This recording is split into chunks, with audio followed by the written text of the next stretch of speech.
ദില്ലി നിയമസഭാ തെരഞ്ഞെടുപ്പ് നാളെയാണ്. 70 നിയമസഭാ മണ്ഡലങ്ങളിലേക്ക് വോട്ടെടുപ്പ് നടത്തുന്നു. മുഖ്യമന്ത്രി അതിഷിക്കെതിരെ തെരഞ്ഞെടുപ്പ് പെരുമാറ്റച്ചട്ടം ലംഘിച്ചതിന് പോലീസ് കേസെടുത്തിട്ടുണ്ട്. സിബി ജോസഫ് ദില്ലിയിൽ നിന്ന് ചേരുന്നു. സിബി, നാളെ ദില്ലി പോളിംഗ് ബൂത്തിലേക്ക് കടക്കുന്നു.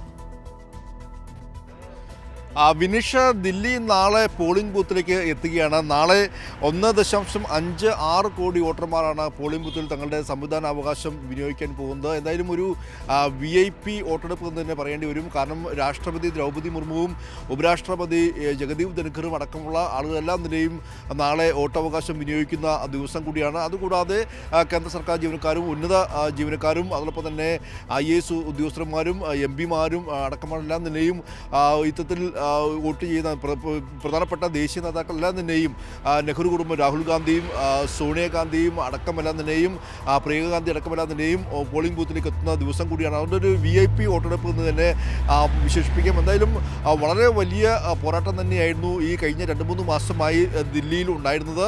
ആം ആദ്മി പാർട്ടി തുടർച്ചയായ 3ാം ഭരണത്തിന് വേണ്ടി ശ്രമിക്കുന്നു. അവിടെ അധികാരത്തിൽ തിരിച്ചെത്താൻ വേണ്ടി BJP ശ്രമിക്കുന്നു.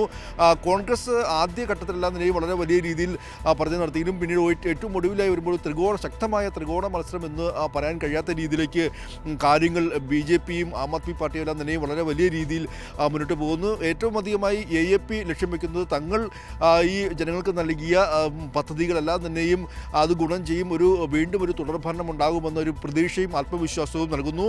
പ്രത്യേകിച്ച് അത്തരത്തിലാണ് AAPയുടെ പ്രതീക്ഷകൾ. ഏത് രീതിയിലെങ്കിലും ഭരണം പിടിച്ചെടുക്കാനാകുമെന്നാണ് BJPയും കോൺഗ്രസും മുന്നോട്ട് വയ്ക്കുന്ന പ്രതീക്ഷകൾ.